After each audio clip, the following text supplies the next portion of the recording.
This year, I'm looking to upgrade some important pieces of equipment.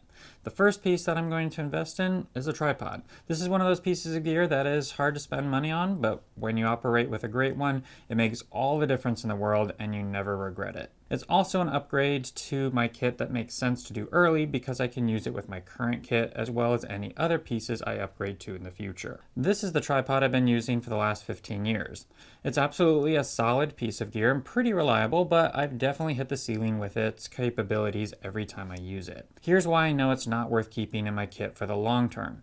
It's limited in the height that it can attain, time-consuming in its setup and adjustment due to a two-stage per leg system, and does not have counterbalance in the head, which means I always have to have a hand on it at all times unless I'm locking the head down. So, in looking for my forever tripod, I had 4 criteria. Starting from the simplest or easiest checkbox and working my way harder, I knew 1, I wanted a rock-solid fluid head to have glassy motion when operating. You just need that out of a good tripod. I knew it was well worth making sure that this tripod and head would be counterbalanced.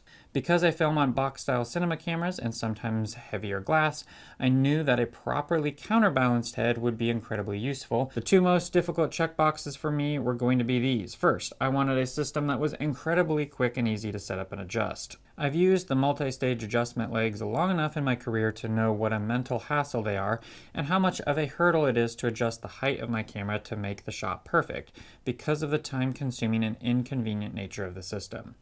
I am a sucker for convenience, and so I knew it was imperative to have a system that was lightning fast to set up and adjust to give myself the motivation to make every shot perfect rather than dealing with shots that were slightly wrong in height because I wouldn't want to take the time to adjust my sticks. My last criteria was weight.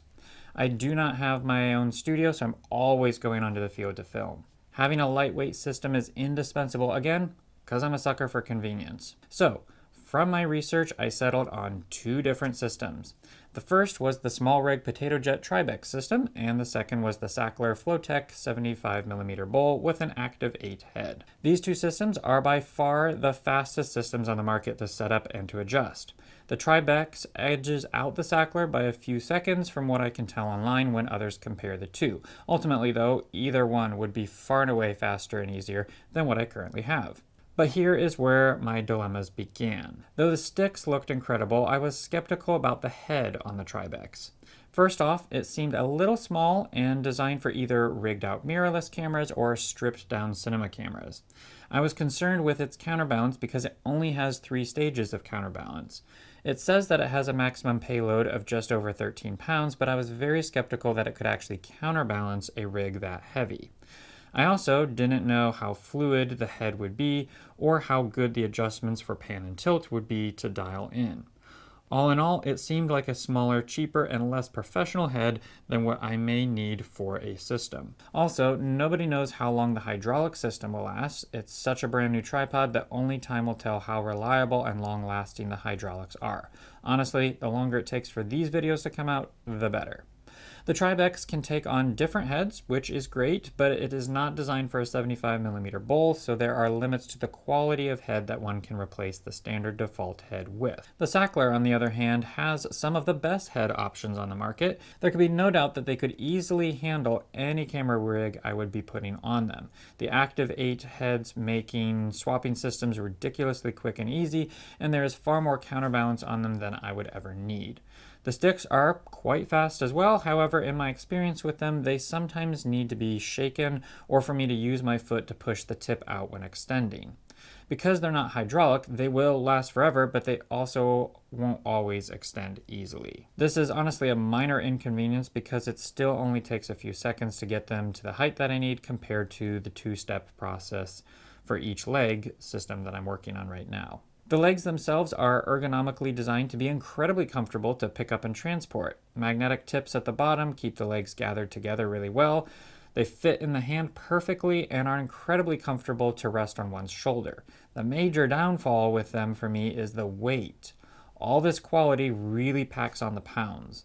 At my new job, we have several of the systems in the 100mm size, which is obviously bigger and heavier than what I was looking at for my own system, but from what I could tell online, the 75s were only barely smaller and lighter than what I had access to at work. My arms quickly and easily do get fatigued when lugging this around with a camera on it, and anytime I have to grab it and go capture something, it's a bit of a mental hurdle in terms of transportation.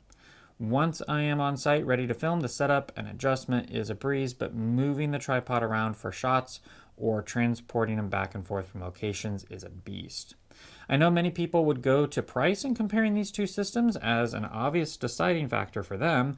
Yes, the Sachtler is 3 to 4 times more expensive, which is incredibly significant. However, I am in the mental space of knowing that this will hopefully be a one-time investment for me to last the rest of my career, and it's worth putting money towards to get it right, rather than shortcutting quality for the sake of experience. Upon further comparing these two systems, I also realized that I do enjoy getting my camera very low to the ground or close to low objects for shots.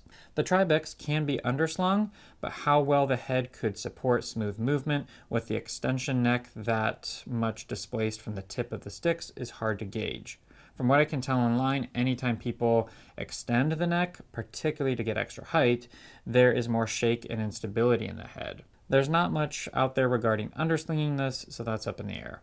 When it came to the Sachtler, though the legs could spread wider than the Tribex and consequently get much lower, the Aktiv8 head is substantially tall in order to allow it to swap onto other systems such as a slider. So the Tribex seems like it could get the lens lower to the ground, but risk stability, while the Sachtler could maintain stability but not get quite as low. So basically, the cons that I'm juggling with to try to determine which tripod to invest in were either a system that's much heavier, not always reliable in extending, 3 to 4 times more expensive, and unable to get quite as low to the ground, or one that potentially had a shelf life on the speedy adjustment mechanism, i.e. the hydraulics, a weak or insufficient head without enough counterbalance or strength and fluidity to handle a heavier system, and not quite as stable of a system in extreme height situations. All in all, it kind of was coming down to either a heavy system or a system with an insufficient head. Other heads that could be put on the Tribex seemed either just as risky in their features or beginning to creep toward the heavier side of things, which would lean toward going with the Sachtler anyway.